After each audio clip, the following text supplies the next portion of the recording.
गंगा जमुना के मध्य बसे छोटे से गांव भोलापुर की सुबह कुछ अलग ही होती थी। यहां सूरज तेजी से नहीं चढ़ता, धीरे धीरे आंगन में उतरता है, जैसे किसी पिता की गोद में उतरता बच्चा। खेतों के रास्तों पर बंधी बैलों की घंटियां और मंदिर की घंटियों की गूंज मिलकर एक ऐसी तान बनाती जिसे सुनकर लगता था जैसे गांव की आत्मा खुद अपना गीत गा रही हो। भोलापुर में ज्यादातर लोग सादा जीवन जीते थे, पर सादगी में ही आत्मसम्मान था। मिट्टी की झोंपड़ियां, खपरेल की छतों से टपकती बरसाती बूंदें, उखड़े हुए चबूतरे और चौपाल में बैठे बुजुर्ग सब मिलकर गांव का वह चेहरा बनाते थे जिसे देखकर कोई भी कह उठे, यही असली भारत है। इसी गांव में रहते थे रामदयाल। लंबे चौड़े कंधे, गेहुआ रंग, साधारण पहनावा, हाथों में हमेशा हल और माथे पर पसीना, यही उनकी पहचान थी। लेकिन उनके भीतर जो बात उन्हें अलग करती थी वह था बेटी के लिए अटूट समर्पण। रामदयाल की पत्नी सावित्री बहुत पहले ही चल बसी थी। उस वक्त उनकी बेटी गुड़िया सिर्फ 2.5 साल की थी। सावित्री की आंखों की चमक जैसे बेटी में बस गई थी और उसकी मुस्कान मानो बेटी की हंसी में कैद हो गई थी। गांव की महिलाओं ने बहुत समझाया, रामदयाल, अकेले आदमी तुम्हारा गुजारा कैसे होगा, शादी कर लो, बच्ची को मां मिल जाएगी। मगर रामदयाल ने सबकी बात काट दी। नहीं, मैं फिर शादी नहीं करूंगा। मां का स्थान कोई नहीं ले सकता। मेरी गुड़िया का आंगन अधूरा रहेगा तो मैं ही भर दूंगा, मैं ही उसका बाबू भी, मां भी। उस दिन से गांव के लोग उन्हें सिर्फ रामदयाल किसान नहीं बल्कि गुड़िया के बाबूजी कहने लगे। गुड़िया की दुनिया उसके बाबूजी से शुरू होती और उन्हीं पर खत्म होती। सुबह उठकर जब गांव के बच्चे खेत या चौपाल की ओर भागते तो गुड़िया अपने बाबूजी के साथ खेत जाती। रामदयाल का दृश्य बड़ा अद्भुत होता। एक कंधे पर हल लटकाए, दूसरे पर गुड़िया का स्कूल बस्ता टांगे। गोदी में कभी गुड़िया बैठी रहती, कभी खेत की मेड़ पर खेलती। जब वह मिट्टी के ढेले उठाकर रोटियां बनाने का खेल करती तो बाबूजी मुस्कुराकर कहते, बिटिया, इस मिट्टी से सिर्फ रोटी नहीं, जिंदगी बोई जाती है। तू भी पढ़ लिख कर इस गांव की जिंदगी बदल देगी। धीरे धीरे गुड़िया बड़ी हुई। उसके बालों में छोटी बनाते हुए बाबूजी अक्सर गुनगुनाते। तब गांव की औरतें फिर टोका करती, अरे रामदयाल, ये सब लड़कियों के लिए नहीं होता। इतना पढ़ा लिखा कर क्या करेगी? शादी करनी है, बर्तन भांडे ही तो करने हैं। बाबूजी हर बार वही जवाब देते, जिसकी दृढ़ता ने गांव के ताने भी कमजोर कर दिए। शादी होगी पर उसकी मर्जी से। पढ़ाई से उसके पांव नहीं कटेंगे, पंख उगेंगे और उड़ान की दिशा वही चुनेंगी। गुड़िया जब पहली कक्षा से 5वीं तक पहुंची तो उसकी काबिलियत दिखने लगी। वह हर बार कक्षा में पहला स्थान लाती। मास्टर जी कहते, रामदयाल, तेरा भाग्य बड़ा है, तेरी बिटिया में तेज है, इसे आगे भेज, गांव की पहली लड़की बनेगी जो बड़े स्कूल तक जाएगी। रामदयाल की आंखें चमकने लगीं। उन्होंने ठान लिया कि न केवल गुड़िया को पास के कस्बे के स्कूल भेजेंगे बल्कि हर रोज साइकिल पर उसे छोड़कर भी आएंगे। गांव वाले दंग रह गए। धूप हो या बरसात, बाबा अपनी बेटी को साइकिल की कैरियर पर बिठाते और 6 किलोमीटर दूर कस्बे तक ले जाते। कस्बे के स्कूल का वह रास्ता जैसे बाबूजी और गुड़िया के रिश्ते की मजबूत डोर बन गया। गुड़िया अब कस्बे के स्कूल में पढ़ने लगी थी। हर सुबह साइकिल की खटर पटर की आवाज के साथ बाबूजी उसे लेकर निकलते।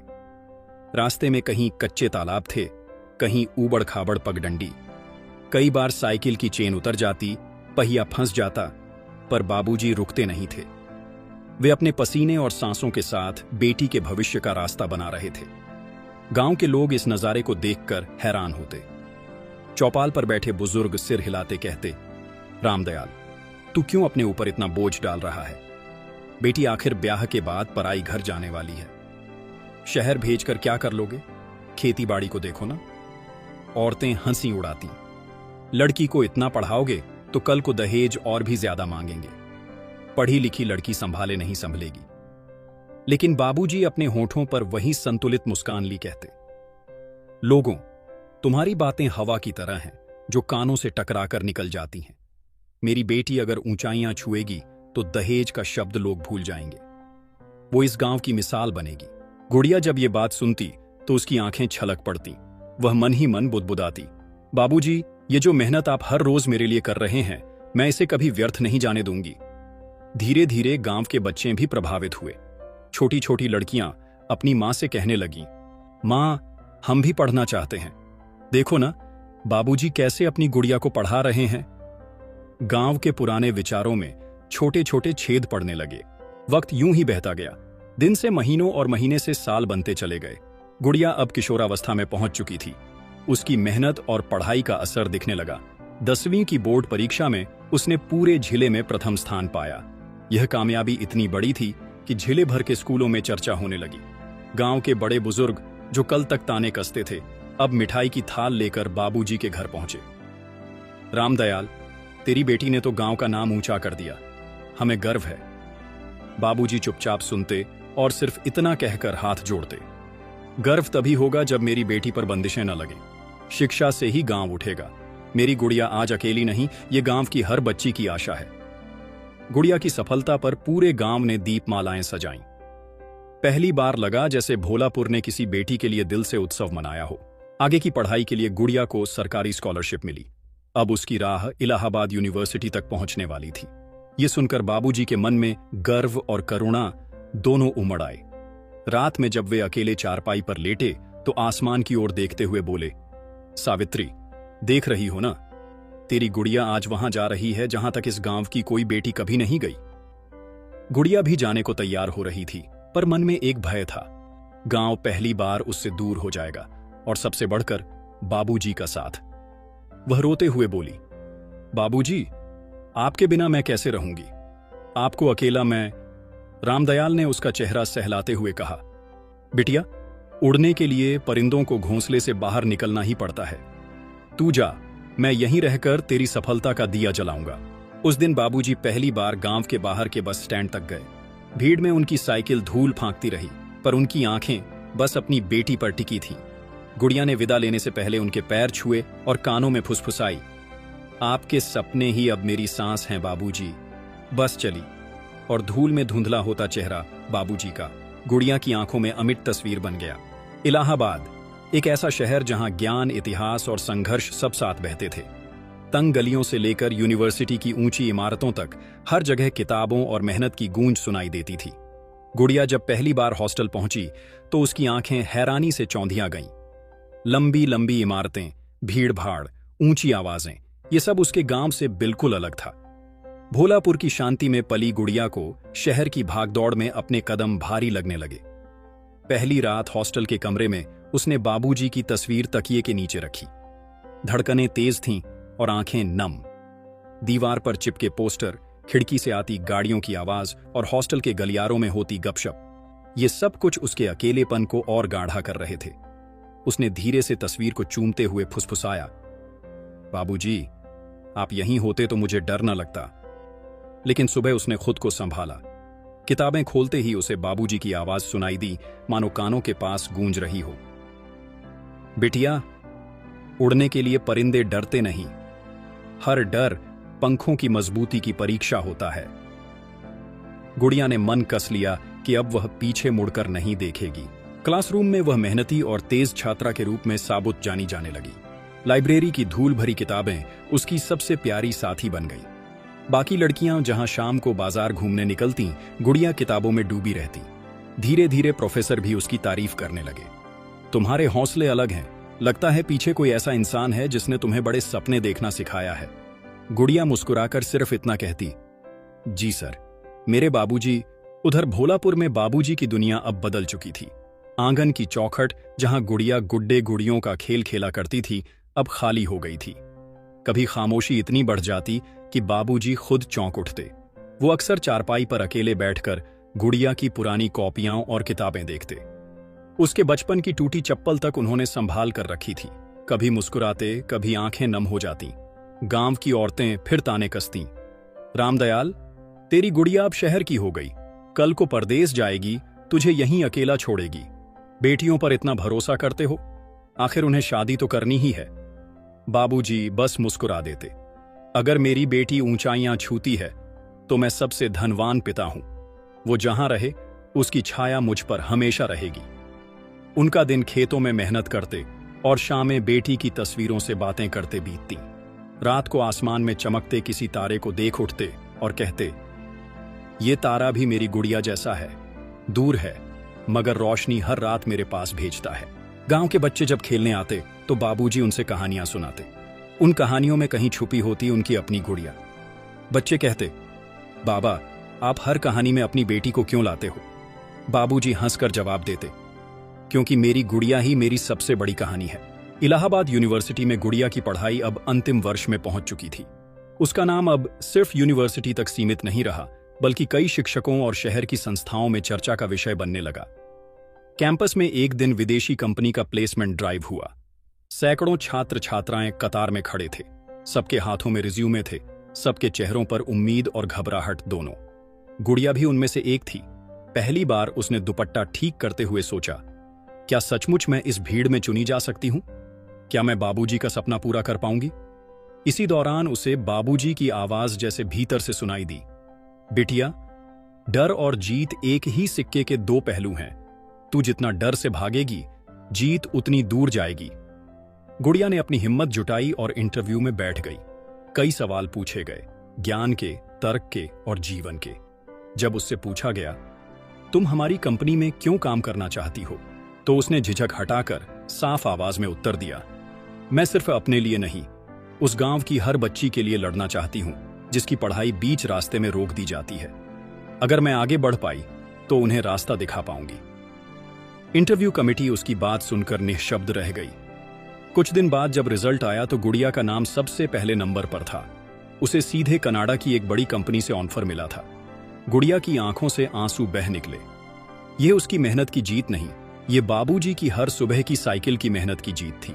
छुट्टियों में जब गुड़िया गांव लौटी तो उसके हाथों में ऑफर लेटर था। उसने बाबूजी के पैरों में झुककर कहा, बाबूजी, मुझे कनाडा जाना है नौकरी के लिए। पर आप अकेले? मैं कैसे जाऊं? मेरा मन नहीं मानता। बाबूजी ने उसे सीने से लगाया। उनके चेहरे पर अपार शांति थी। बेटिया, अगर तू मेरे लिए रुकी तो मेरा सपना अधूरा रह जाएगा। बेटियां बोझ नहीं होती, वो रोशनी होती है। तू जा और इतनी ऊंचाइयां छू कि इस गांव की हर बच्ची तेरे जैसा सपना देखने की हिम्मत जुटा सके।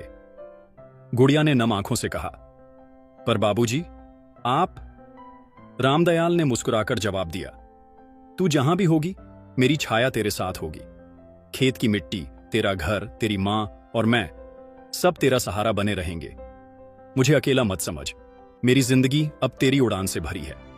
गुड़िया का दिल भारी था, लेकिन बाबूजी के शब्दों ने उसके डर को पंख बना दिया। उसने ठान लिया कि वह बाबूजी की उम्मीद को ही अपना मार्ग बना लेगी।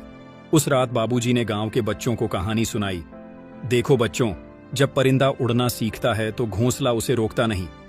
पंख जितने ऊंचे फैलते हैं, उतना ही आसमान उसका हो जाता है। मेरी गुड़िया भी अब ऐसे ही पंख फैलाने जा रही है। बच्चों ने ताली बजाई और बाबूजी की आंखों से आंसू छलक पड़े। हवाई जहाज की खिड़की से बाहर झांकती गुड़िया जैसे अपने सपनों को बादलों के बीच उड़ते देख रही थी। दिल में गर्व था, पर एक कोना खाली भी लग रहा था। जब जहाज ने आसमान चीरते हुए उड़ान भरी तो उसे लगा जैसे बाबूजी की वही साइकिल पहाड़ी पगडंडी पर सरसराने लगी हो। कनाडा की धरती पर कदम रखते ही एक अजीब सी ठंड ने उसका स्वागत किया। ऊंचे ऊंचे कांच के टॉवर, बहुजातीय लोग, तेज रफ्तार गाड़ियां, यह सब देखकर गुड़िया को लगा जैसे वह किसी और ही दुनिया में आ गई हो। पहले दिन ही कंपनी के ऑफिस में जब वह पहुंची तो वहां सब अंग्रेजी में बात कर रहे थे। ऑफिस की औपचारिकता, अलग संस्कृति और नए माहौल ने उसे सहमा दिया। उसे लगा जैसे गांव की मिट्टी उसके पैरों से छूट रही है। रात को उसने कमरे में जाकर छोटा सा पूजा का कोना सजाया और वहां बाबूजी की तस्वीर रख दी। तस्वीर देखते ही वो फूट फूट कर रो पड़ी। बाबूजी, मैं यहां अकेली हूं, आपका सहारा नहीं है, पर आपकी बातें ही मेरा साहस हैं। एक दिन ऑफिस में ट्रेनिंग के दौरान सब नए कर्मचारियों से पूछा गया कि उन्हें सबसे बड़ी प्रेरणा कहां से मिली। गुड़िया ने बिना रुके कहा, मेरे बाबूजी, वे एक किसान हैं जिन्होंने अकेले मुझे दुनिया देखने का हौसला दिया। अगर आज मैं यहां खड़ी हूं तो उनकी साइकिल की हर पैडल, हर पसीने की बूंद इसका कारण है। पूरा हॉल कुछ सेकंड खामोश रहा, फिर तालियों की गड़गड़ाहट गूंज उठी। कनाडा में नौकरी शुरू होने के बाद गुड़िया ने ठान लिया कि उसकी कमाई सिर्फ उसका भविष्य नहीं, बल्कि उसके गांव की बेटियों का भविष्य भी संभालेगी। हर महीने वह भोलापुर के एक छोटे ट्रस्ट को पैसे भेजने लगी। इन पैसों से गरीब बच्चियों की पढ़ाई, किताबें और यूनिफॉर्म का खर्चा निकलने लगा। इस काम को वहीं गांव में बाबूजी ने अपने हाथों संभाला। बाबूजी की सुबह अब नई हो गई थी। खेत से लौटकर वे ट्रस्ट के छोटे से दफ्तर में बैठते। वहां 10-15 बच्चियां पढ़ने आती। वह उन्हें किताबें बांटते उनकी कॉपियां जांचते और कहते, पढ़ाई दीपक की लौ है, जितनी बांटो उतनी बढ़ती है। गांव के लोग हैरान थे। कुछ कहते, रामदयाल, अब तो तेरा नाम यहां सिर्फ किसान के रूप में नहीं बल्कि गुरुजी के रूप में लिया जाएगा। तभी किसी मासूम बच्ची की मीठी आवाज आती, बाबूजी, आप तो हमारे भी बाबूजी हो, आपकी गुड़िया जैसी हम भी बनना चाहती हैं। रामदयाल भावुक हो जाते। मेरी गुड़िया अब अकेली नहीं है, अब तो इस गांव की हर बच्ची मेरी गुड़िया है। रात में जब खत लिखने बैठते तो कागज पर यह पंक्तियां जरूर डालते, बेटी, तेरे भेजे पैसों से सिर्फ किताबें नहीं खरीदी जाती, सपने खरीदे जाते हैं। और मैं रोज देखता हूं कि हर बच्ची की आंखों में वही चमक उतर रही है जो कभी तेरी आंखों में थी। गुड़िया जब ये खत पढ़ती तो उसकी आंखें भर जाती। वह अपने छोटे से कमरे में बैठकर कहती, मैं कितनी भी दूर रहूं, पर बाबूजी, आपने मुझे गांव के आंगन से कभी दूर नहीं होने दिया। समय का पहिया कब किसे पीछे छोड़ देता है, कोई जान नहीं पाता। खेत की मिट्टी से पले बढ़े रामदयाल अब उम्र के अंतिम पड़ाव पर पहुंच रहे थे। उनकी पीठ हल्की सी झुक गई थी। हाथों की पकड़ पहले जैसी मजबूत न रही थी। चाल धीमी हो गई थी, पर पैरों में फिर भी वही जिद थी कि खेत का रास्ता न छोड़ा जाए।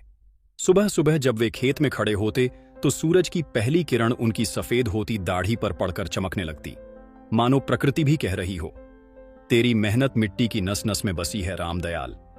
गांव के लोग देखते कि उनकी उम्र ढल गई है। कई लोग सलाह देते, रामदयाल, अब काम छोड़ दो, आराम करो।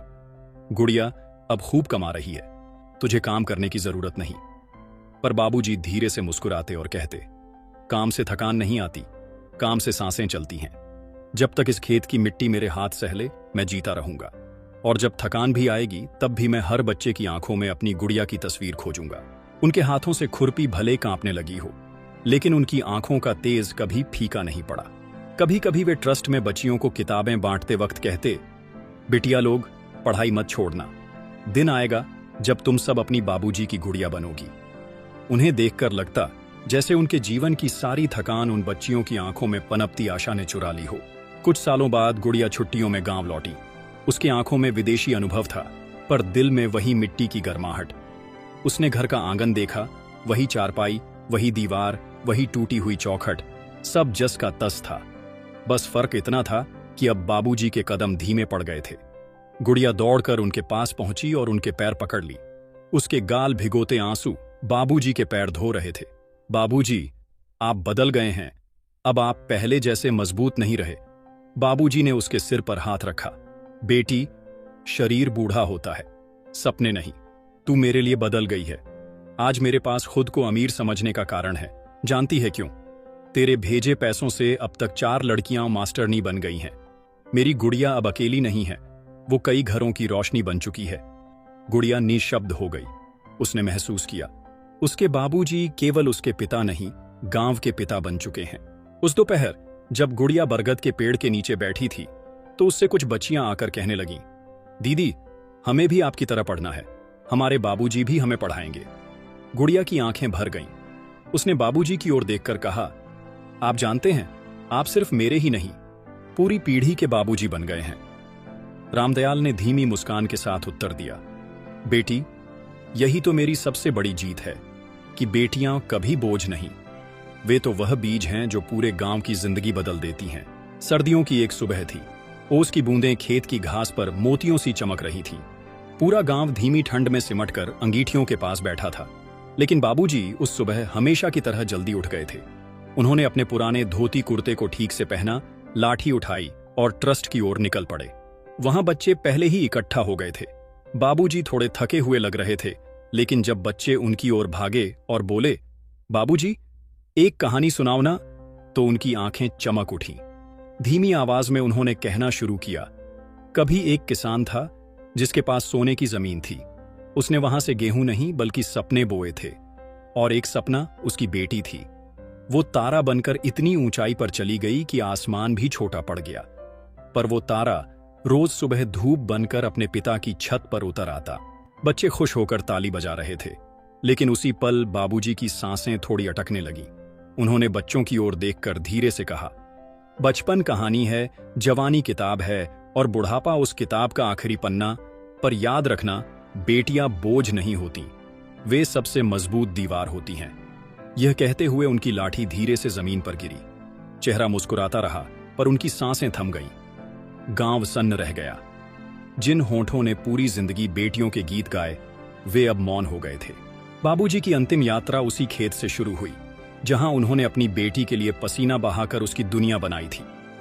गुड़िया कनाडा से उड़कर दौड़ी आई। जब उसने बाबूजी के निश्चल चेहरे को देखा, तो उसके घुटने जवाब दे गए। वह जमीन पर बैठकर बाबूजी की छाती से लग गई और फूट फूट कर रो पड़ी। लेकिन फिर उसकी नजर खेतों पर पड़ी, उन बच्चियों पर पड़ी जिन्हें बाबूजी ने पढ़ाया था। उनके आंसू में सिर्फ दुख ही नहीं, बल्कि एक गर्व की चमक भी थी, जैसे वे सभी जानती हों कि उनके बाबूजी ने उन्हें नया जीवन दिया है। गुड़िया ने पिता की राख उसी खेत की मिट्टी में मिलाई और वहीं यह संकल्प लिया कि यह खेत अब सिर्फ गेहूं या धान नहीं उपजाएगा, यह अब सपनों की फसल उगाएगा। कुछ महीनों बाद वहां एक स्कूल की इमारत खड़ी हुई, जिसका नाम रखा गया रामदयाल ज्ञान सदन। अब भोलापुर की हर सुबह वहां बच्चों की हंसी, किताबों की सरसराहट और स्कूल की घंटियां गूंजती। दीवार के मुख्य दरवाजे पर बड़े अक्षरों में लिखा गया, बेटियां बोझ नहीं होती, वे बीज होती हैं। सही देखभाल मिले तो पीढ़ियां संवार देती हैं। गुड़िया जब यह पंक्ति पढ़ती तो उसकी आंखें छलक उठती। वह महसूस करती कि बाबूजी कहीं गए नहीं। वे हर सुबह स्कूल की घंटी की गूंज में, हर बच्ची की मुस्कान में और हर मिट्टी की खुशबू में जी रहे हैं। भोलापुर गांव अब पहले वाला गांव नहीं रहा था। जिस गांव में कभी बेटियों की किताबें बोझ समझकर किनारे रख दी जाती थीं, वहीं अब हर घर की चौखट पर किताबों के बस्ते झूलते थे। सुबह होते ही रामदयाल ज्ञान सदन से घंटी की टनक सुनाई देती।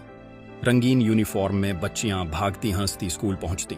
उनके चेहरे पर जो आत्मविश्वास था, वही इस बात का सबूत था कि समय बदल चुका है। दीवार पर लगी बाबूजी की तस्वीर के सामने हर बच्चा सिर झुकाकर प्रण करता। हम भी आगे बढ़ेंगे। गुड़िया अब केवल पिता की बेटी नहीं रही थी, वह अब पूरे गांव की दीदी बन चुकी थी। हर बच्चा उसके पास आकर सवाल करता, हर नन्ही लड़की उसके पास बैठकर अपने सपने बताती। गुड़िया जब बच्चों को पढ़ाती तो मन ही मन बाबूजी से कहती, देखिए बाबूजी, आपकी लगाई हुई लौ अब बुझने वाली नहीं, ये पीढ़ियों तक चलेगी। अक्सर शाम को वह बरगद के पेड़ के नीचे बैठती। सूरज ढलता और उसकी नारंगी किरणें खेतों पर बिखरती। गुड़िया की आंखें नम हो जाती, पर होठों पर मुस्कान आ जाती। उसे लगता जैसे बाबूजी अब भी उसके कंधे पर हाथ रखकर कह रहे हों, बिटिया उड़ान जारी रख। समय बीतता गया। स्कूल से पढ़कर कई लड़कियां आगे बढ़ीं। किसी ने अध्यापिका बनना चुना, किसी ने डॉक्टर, किसी ने इंजीनियर। गांव की वो पुरानी सोच कि बेटियां सिर्फ ब्याह के लिए होती हैं, अब टूट चुकी थी। लोग अब कहते, रामदयाल सचमुच दूरदर्शी थे। उन्होंने अकेले यह सोच बोई और अब पूरे गांव में फसल खड़ी है। कभी जब कोई पिता अपनी बेटी को स्कूल छोड़ने जाता तो लोग फुसफुसाते, देखो यह भी अपनी गुड़िया का रामदयाल है। यह नाम अब किसी एक व्यक्ति तक सीमित नहीं रहा था। रामदयाल अब एक प्रतीक बन चुके थे, समर्पण का, अडिग विश्वास का और उस विचार का जिसने पीढ़ियों की दिशा बदल दी। गुड़िया ने अपनी डायरी में अंतिम पन्ने पर लिखा, मेरे बाबूजी मिट्टी जैसे थे, साधारण पर जीवन को जन्म देने वाले। वे अब इस धरती पर नहीं हैं, पर उनकी खुशबू हर सुबह खेतों से उठती है, हर बच्ची की आंखों में चमकती है। बाबूजी सिर्फ मेरे पिता नहीं, वे इस गांव की अमिट रोशनी हैं। और इस तरह यह कहानी समाप्त नहीं होती, क्योंकि ऐसे बाबूजी, ऐसे विचार और ऐसी बेटियां कभी खत्म नहीं होते। वे हर गांव, हर घर में नई राह दिखाते रहते हैं।